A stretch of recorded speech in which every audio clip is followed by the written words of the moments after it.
Mark Davis talking about yesterday's developments. Davante Adams traded to the Jets. Later that day, Tom Brady finally approved after a year and a half, actually technically a little more than a year and a half, since the deal was done.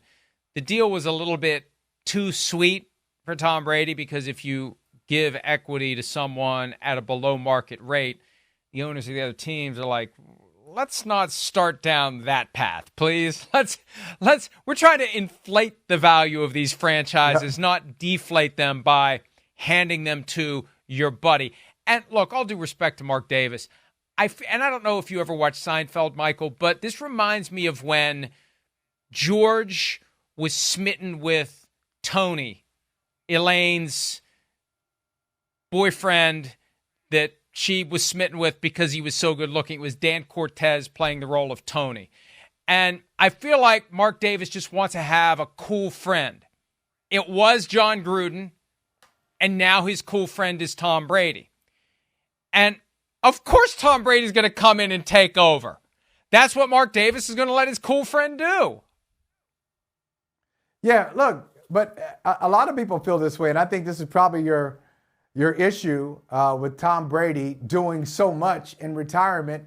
He's everybody's cool friend. It's Tom Brady. Everybody wants to be associated with him in some ways. Now, maybe Mark Davis is the only owner who wanted the cool friend so desperately that, hey, I'll give you a piece of the franchise. Because that, as was pointed out to me last night in Boston, of course, you know, Robert Kraft used to say, Tom Brady is like a son to me. Well, he's already got 4 sons. And if he really wanted to make Brady a 5th son, maybe he asked him to be a part of the franchise. Don't love him that much. No, don't love him that much.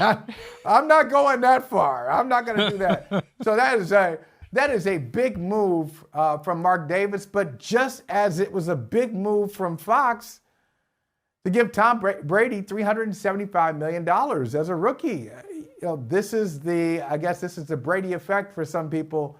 Even if he has not proven that, you know, he can do some of these things, they want the brand. They want the association.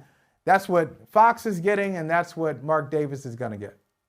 They want the access. You hit the nail right on the head. This is about guys wanting cool friends.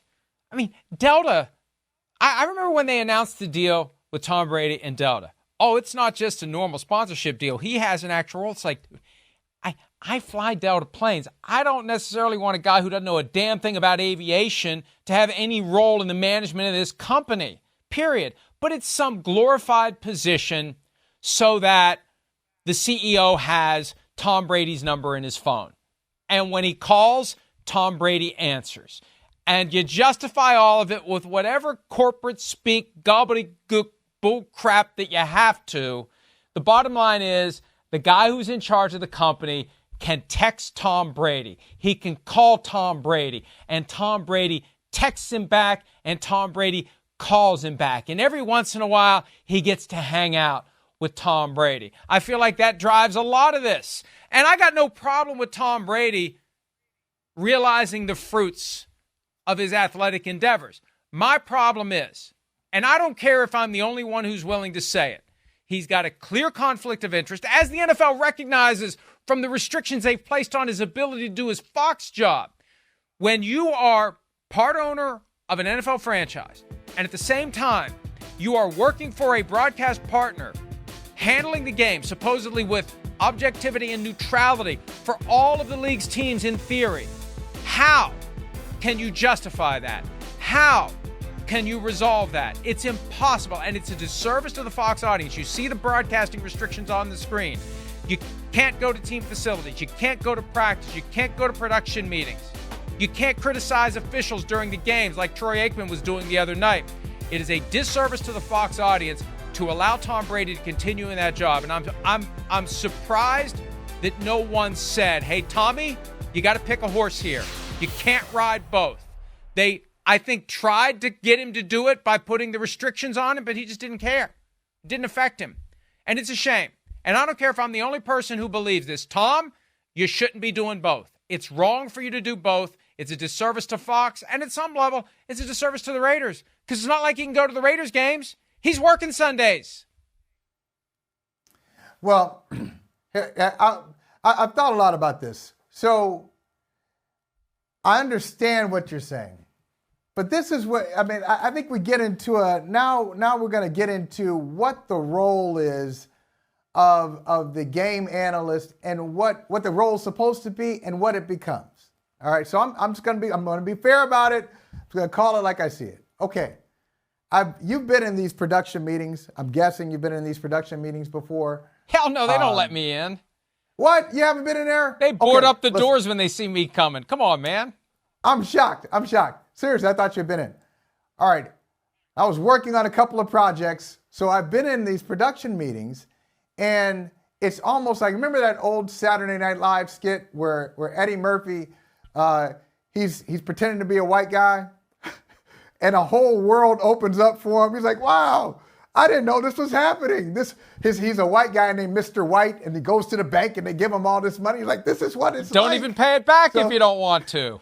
What? Hey, Mr. White, here, take even more. It's a completely different world. It's a completely different world in these production meetings. And so I remember being in there, and Big Phil, Chris Sims, your dad was great to me. So Phil Sims is in there talking to Bill Belichick, and they're having this awesome conversation that is over everybody else's heads because it's like old buddies catching up, and they're exchanging information, and they're telling stories, and they're joking around.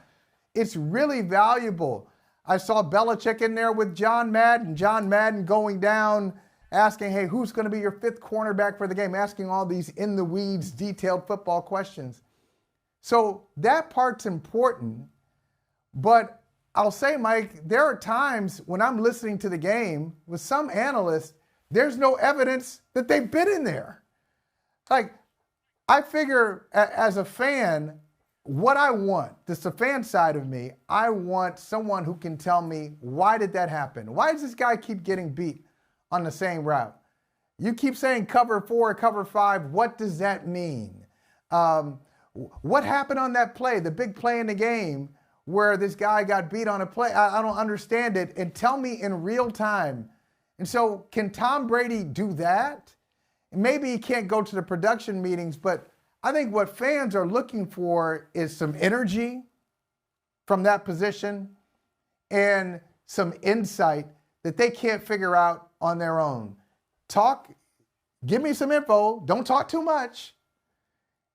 But tell me something that I don't know on my own. I think he can do that even with the restrictions.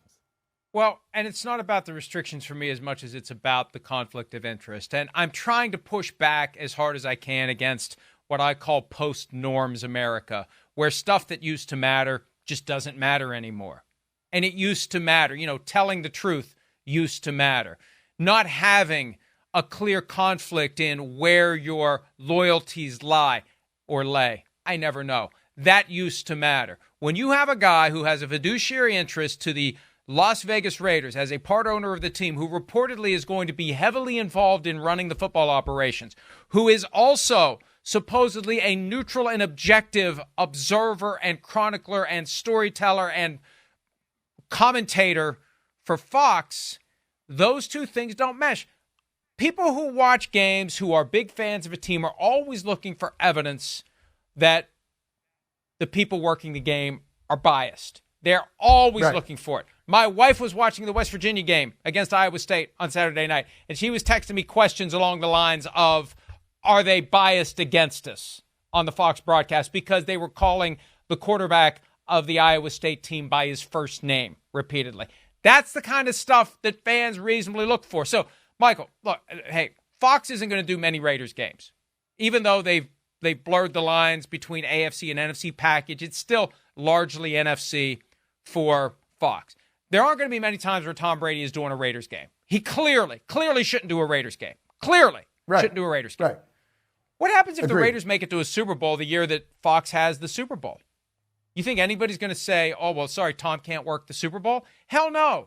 And then again, we just do whatever we want. We say whatever we want to do whatever it is that we want to get. It's a common theme, whether it's Aaron Rodgers or Tom Brady. We just say whatever we want. We do whatever we want. And if you say boo, you're the jerk. And I'm the one that's willing to say, Tom Brady shouldn't want, for the same reason Roger Goodell shouldn't want to be the person who's the arbitrator over claims involving the teams that pay him. He shouldn't want to be in that position. Tom Brady shouldn't want to do both of these jobs. He should have been required to pick one or the other, and maybe he eventually will. Maybe he'll eventually realize, you know what? I'm really not as good at this as I was at football. Maybe I just shouldn't do it. And I haven't been studying Tom Brady as a broadcaster, but the stuff I've seen, I mean, it's not like he's going to be the next John Madden. It's not like he's even going to be the next Greg Olson based on what he's done so far. So maybe he should give up that and just focus on being an owner of the Raiders, and maybe he'll come to that decision at his own time, in his own way. I agree with your larger point of, hey, anything goes at times, and we need to, let's get back to some standards. Let's get back to some boundaries. I agree with that overall, but I still look at that position as a game analyst position, and it's tricky anyway. I think it's tricky. Take Tom Brady out of it. Anytime you talk about partners, you're working with your partners, and that's how Roger Goodell always talks about, whether it's NBC, close to home, or CBS or ESPN, ABC, talking about our partners at Amazon, then that's a little tricky anyway. And we know these guys are kind of, they're lobbied, for lack of a better word. They're lobbied when they come to a city. I know Robert Kraft does it in Foxborough. He brings the staff and he'll make you feel, if you go to Foxborough, Mike, he'll make you feel like you're the fifth son. Oh, Mike, I'm a big fan of PFT. I love your work. And he'll do the same thing with Troy Aikman. Jerry Jones does it. All the big owners who want a little bit of attention, and I know we'll talk about Jerry Jones in a minute, they'll lobby these guys. And what happens over the years, I think when you start off as a game analyst, you're fresh, you're clear-eyed, and you're just doing the job without all of these people tugging at you. But the more you do it, you've got coaches who want to kiss up to you because they've got an agenda. You've got coordinators who do it. You've got players, whether they want you to say nice things about them or they want to be in the media one day. It's a tough position to be in, and it's hard to be objective because your friends are there. You've got people who are putting thoughts in your head. It's really difficult. So the only pushback I'll give is when you say neutral and objective. It's hard. It's hard to be that in that position. It's even harder when you own part of one of the 32 teams. That's my point. It's maybe impossible. I was going to say, maybe impossible when you own a team. It's impossible. Yeah. And by the way, we have to take a break, but continuing with the Run PFT theme, you started off your comments by twice saying it's tricky in relation to the Tom Brady task. So immediately in my brain, it's tricky to call a game that isn't lame. It's tricky. Now wrap it. Go ahead. Tricky. Wrap it. No. We'll do that off air. More PFT Live right after this.